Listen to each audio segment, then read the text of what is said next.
Hello and welcome to another interesting episode from Law School Tanzania. My name is Mozart Hyera and today we are going to talk about different concepts governing marriage and divorce. From my fellows at Law School Tanzania and on Air Studios, we'd like first to thank you very much for viewing our videos, and please don't forget to rate us, subscribe. And we have been getting different questions from different viewers on issues regarding marriage and divorce. So today's topic is going to really to answer some of the basic questions that were asked in regard to marriage and divorce. Please keep on watching these videos and don't forget to subscribe to the videos. Thank you very much.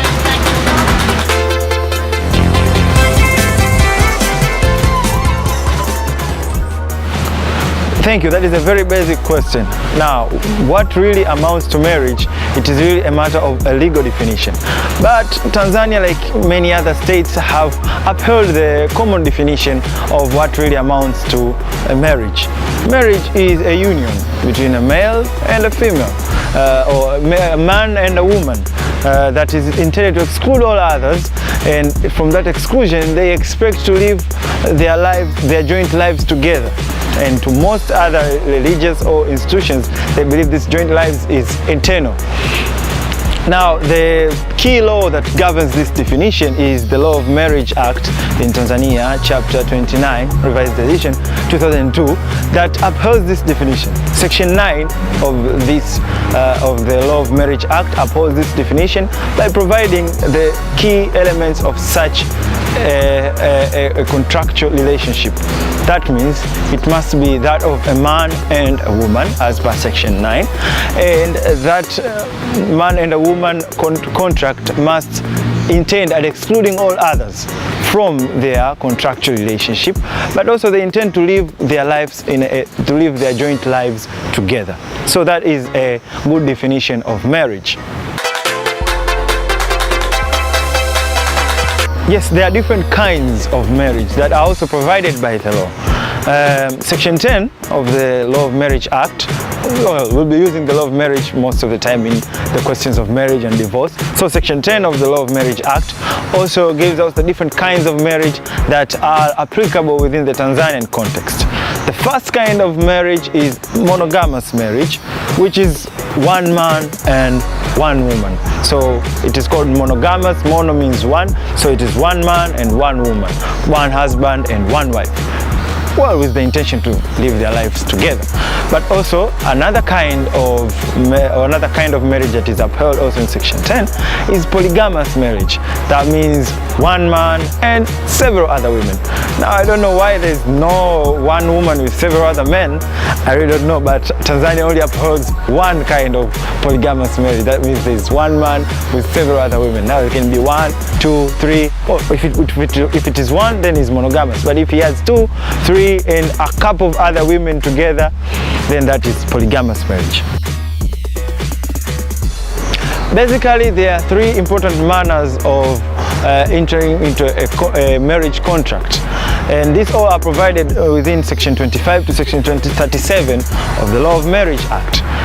Now, the first form, civil form. This is a kind of marriage that is done within the courts, whereby in this form, a man and a woman intending to enter into a marriage contract goes to a particular registrar or either the court and seeks for such a contract to be approved. But also there is another form of marriage, that is the religious form. This is done when a man and a woman wishes to enter into their contract or a marriage contract through religious rites, and therefore they go to a priest, bishop, or a sheikh or imam, whereby they'll seek their approvals over there and enter into a contract within such religious rites. And the last one that is also provided by the law is the traditional or customary marriage. Now, this can be done within different customs, within their different forms of marriage. Well, this is a very important question of who can be married. Well, as we all know, marriage is a contract, and all elements of a contract have to be present. But in particular, the marriage contract in Tanzania has given out several issues that are to be considered when entering or when one wants to enter into a marriage contract. The most important one is age, but also this marriage should not be within the prohibited relationships, and the last one, this marriage should not be within the subsisting marriage. Then you cannot enter into a marriage where there's a subsisting marriage, but also the last one, there should be free consent. The first one, age. Age is provided under Section 13 of Marriage Act.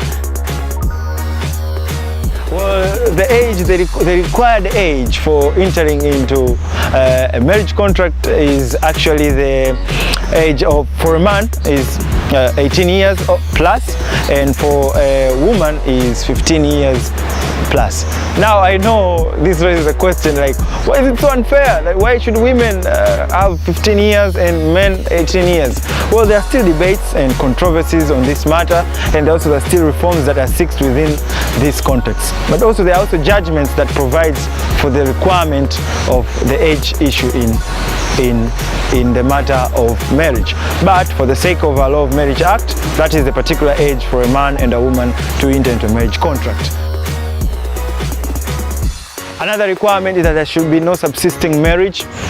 That means you cannot enter into a marriage contract if you already are into a marriage contract. But also it should be not among the prohibited relationships.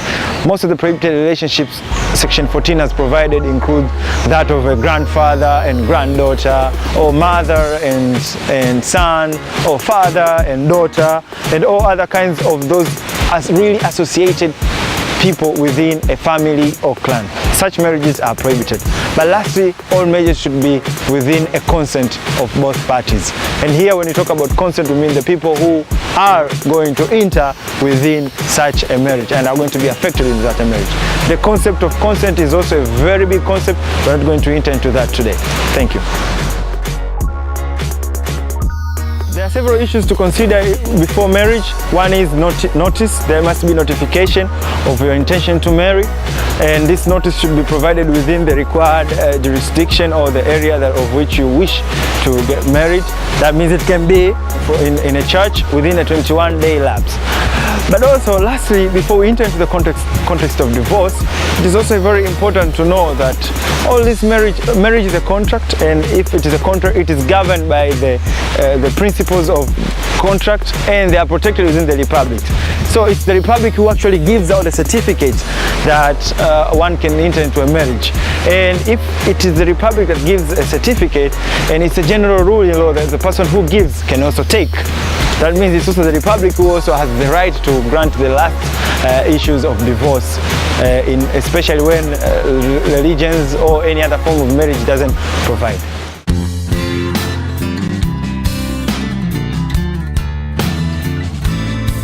Okay, divorce is a very important thing. We are not going to venture much into that, but I'll provide two key areas that are very important and are burning within the issues of divorce. One is, what is actually divorce? Now, divorce, in simple terms, is the legal dissolution of marriage in a court of law. But before you enter into a divorce, there is a temporary dissolution or a temporary stay of your marriage, that is separation. So one can petition for divorce and one can petition for separation.